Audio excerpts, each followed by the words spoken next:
Hello, I'm Jeff Michael. Here is your CBS On The Go update.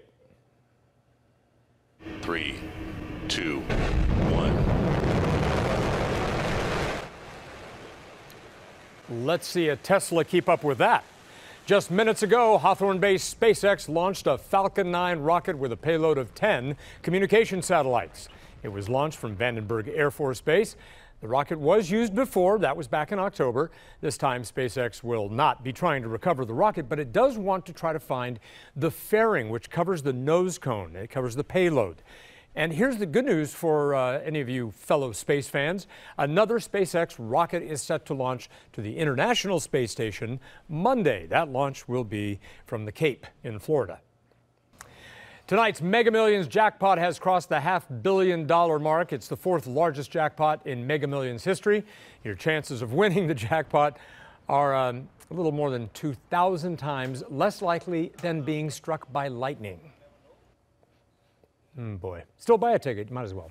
We begin with your CBS 2 travel forecast now. Here's Danielle Gersh. That's really encouraging. All right, happy Friday, everyone. So heavy rain going to bring the potential for flash flooding across the eastern Mississippi River Valley for today. The system slowly going to continue to push east, generating rain across the entire East Coast through tonight. And then also winter weather expected to move over the plains today, and that could bring snow along the U.S. and Canadian border from the eastern Rockies to the Great Lakes. High temperatures today in the 50s from Seattle to Portland, 60s from Salt Lake City to Denver, almost 90 degrees in Phoenix this afternoon, 70s in Dallas and into Houston, mid-50s for Kansas City. And if you live on the East Coast, temperatures pleasant in Charlotte in the 70s, 50s for New York, and 60s up into Boston. You could see some weather-related travel delays along the East Coast and here at LAX. Other than that, you're in good shape. We do have some fog out there this morning. That'll mix out by this afternoon. High pressure's holding steady for today, so another warm one on the way. A trough of low pressure will start to break down this ridge as we head into the weekend. That'll increase our cloud cover, bring us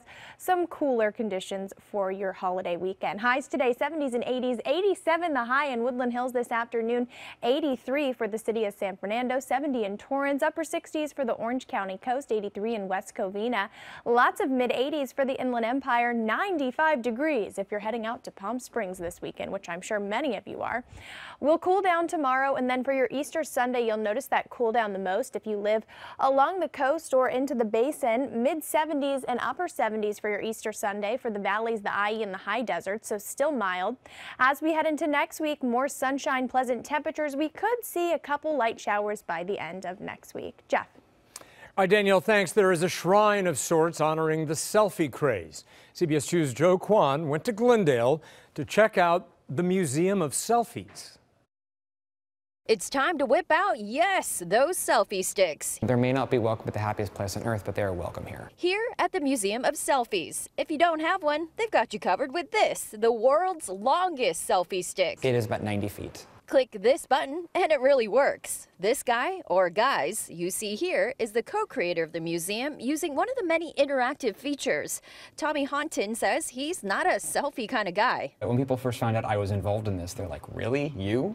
And I think that's why I'm a good person to tell the story. The story of when selfies first started. It depends on what you define as a selfie. If you're talking about a self-portrait, the earliest we know is probably in the 1480s by the Renaissance masters. You'll even find out who may be the father of selfies before selfies were even a thing. We have a depiction of sort of what Van Gogh's selfie might look like now if he had modern technology.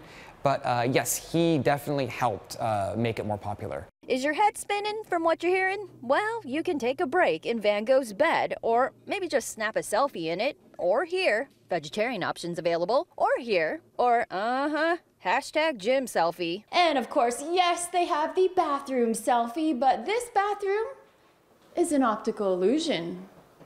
There are also lessons, too. Reminders that some selfies have destroyed things. And people who die, yeah. We acknowledge that and discuss a bit of the risks of taking selfies and living life through a screen. Love it or hate it, use your marbles to vote. These marbles. You don't have to be a fan of them, but you can walk out saying, you know what, I get it now. And remember, even monkeys do it. In Glendale, Joe Kwan, CBS 2 News.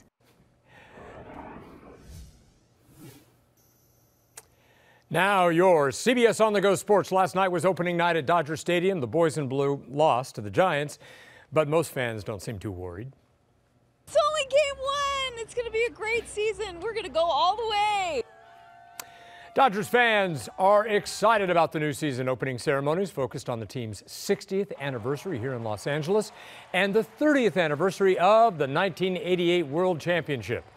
Of course, fans would like to see another one of those by the end of this season. And that is your CBS On The Go update. I'm Jeff Michael. Remember, we're always on at CBSLA.com, and be sure to watch the CBS 2 News at 5, 6, and 11 p.m.